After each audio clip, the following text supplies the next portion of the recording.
A paz do Senhor Jesus Cristo a todos. Eu vou estar deixando nessa tarde uma palavra abençoada para vocês que está no Evangelho de Marcos, capítulo 4, do versículo 35 ao 41, que diz bem assim: E naquele dia, sendo já tarde, disse-lhes: Passemos para outra margem. E eles, deixando a multidão, o levaram consigo, assim como estava no barco. E havia também com ele outros barquinhos. E levantou-se grande temporal de vento, e subiam as ondas por cima do barco, de maneira que já se enchia de água.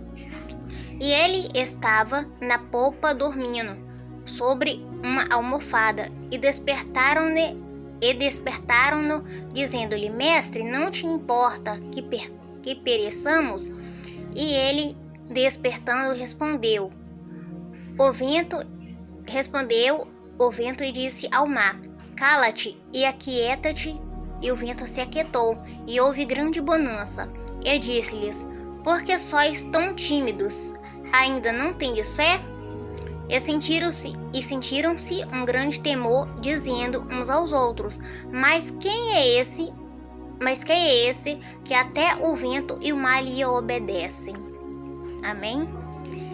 Irmãos, a gente vê aqui nessa passagem que o Senhor Jesus, ele tem autoridade sobre todas as coisas, né? É ele quem controla a nossa vida, quem comanda a nossa vida, é ele quem nos conduz.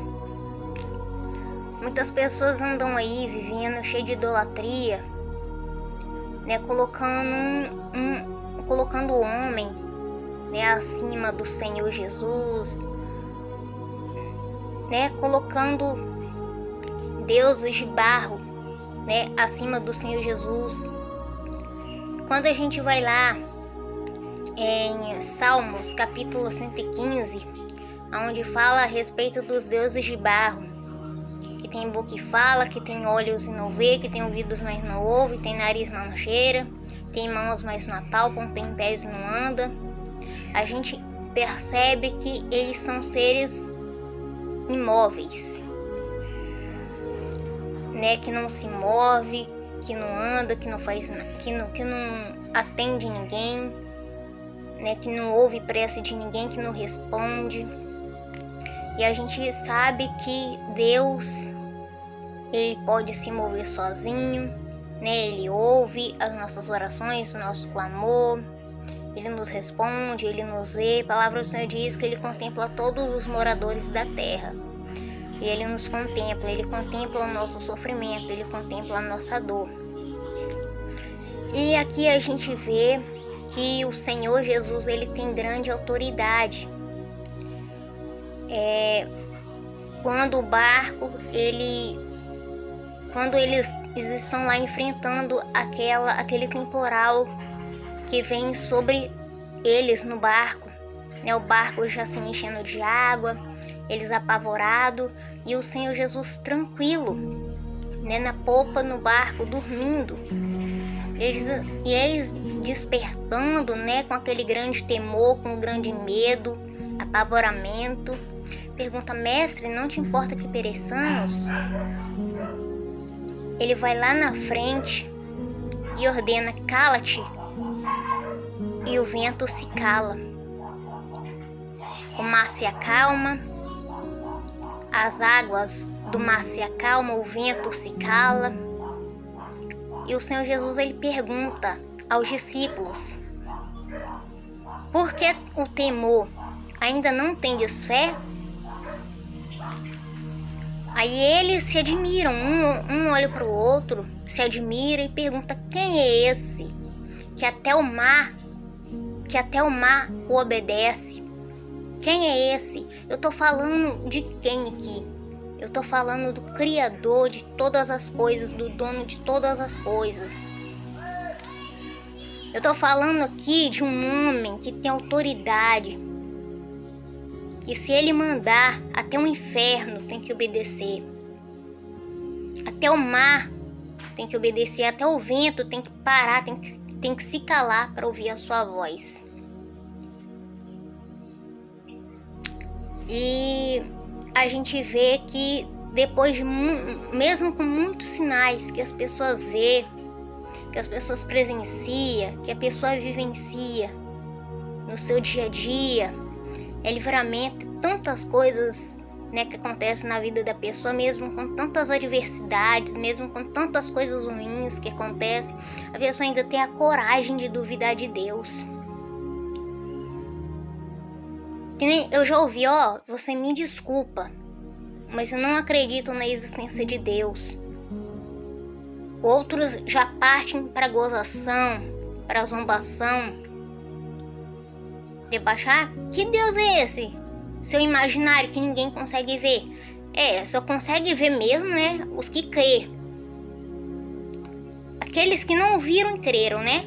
Nem o Senhor Jesus, ele disse a Tomé: vistes para crestes, bem-aventurados que não viram e creram. Só os que podem ver, né?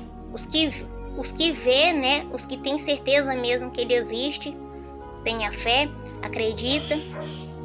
E a palavra do Senhor diz que, né, aqui na passagem, quando ele acalma a tempestade, quando ele acalma, né, quando ele manda tudo se acalmar, a palavra do Senhor diz que há uma grande bonança,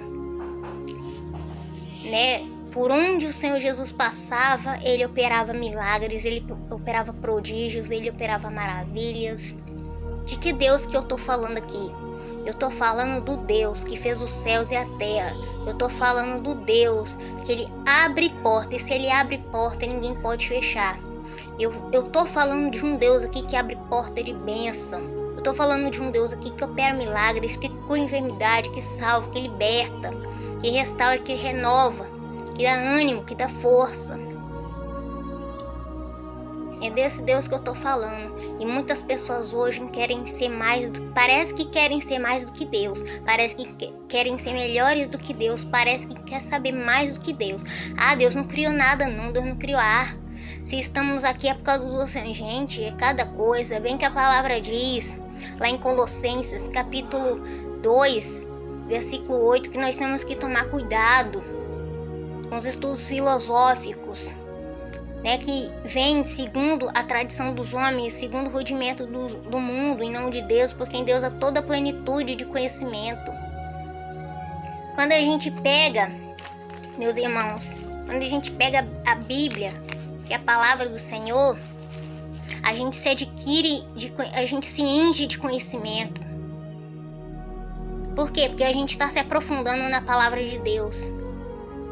Agora, quando a pessoa para de meditar na Bíblia, quando a pessoa duvida, quando a pessoa decide duvidar, ao invés da pessoa estudar a palavra, ao invés da pessoa, né, meditar, buscar conhecimento de Deus, a pessoa passa a se aprofundar em estudos filosóficos, a pessoa se transforma em um estúpido, né? E ainda quer tentar negar o que um servo do Senhor diz através da palavra do Senhor.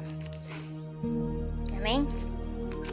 Então eu fico por aqui com minhas palavras. Que Deus abençoe vocês em nome do Senhor Jesus.